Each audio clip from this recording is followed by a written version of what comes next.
Nasa sitwasyon ka ba kung saan ikaw ay napapaligiran ng mga taong pilit mong pinapakisamahan? Kumbaga, para kang pumasok sa isang lugar na puno at siksikan. Hindi ka komportable, hindi ka mapakali, ni hindi ka makakilos ng maayos kasi pakiramdam mo lahat sila nakabantay.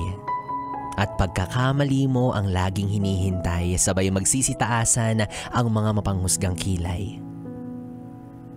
Para bang ayaw mo magkamali hindi dahil sa takot kang pumalpak, kundi dahil ayaw mong makita kanilang lumagapak na mag-uudyok sa kanilang humalakhak at pumalakpak. Kaya mas pinapahalagan mo yung iniisip mong sasabihin nila kaysa sa sarili mong nadarama. Tipong dapat sila ang mauuna, di bali nang mahuli ka. Yung kahit ayaw mo na, pinipilit mo pa para lang masabing magaling kang makisama.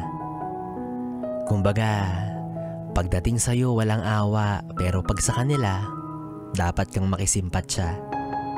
Hindi mo pwedeng sabihin ang salitang hindi, kasi matik, masasabihan ka ng masama ang ugali.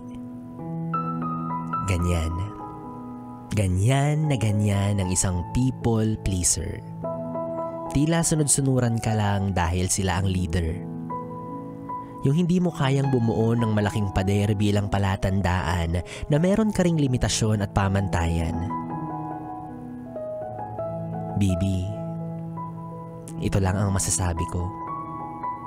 Kahit anong gawin mo, may masasabi at masasabi pa rin sila sa'yo. Huwag mong iayon ang kilos at pananaw mo sa kung ano ang gusto nila. Huwag kang magpadikta. Sundin mo kung ano yung mga prinsipyo na meron ka.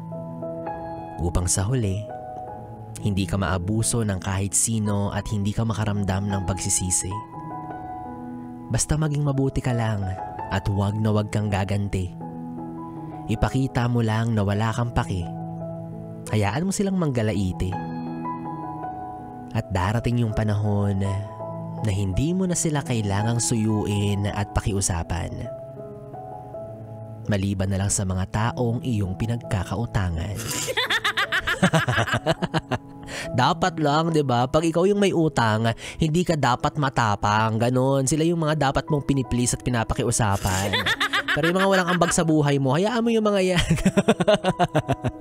Yes, friend, kapiling mo pa rin na DJ B-Boy Bibo para sa ating tuloy-tuloy na BB Time hanggang mamayang alas 12. Dito pa rin sa 101.1. Yes, FM Solid.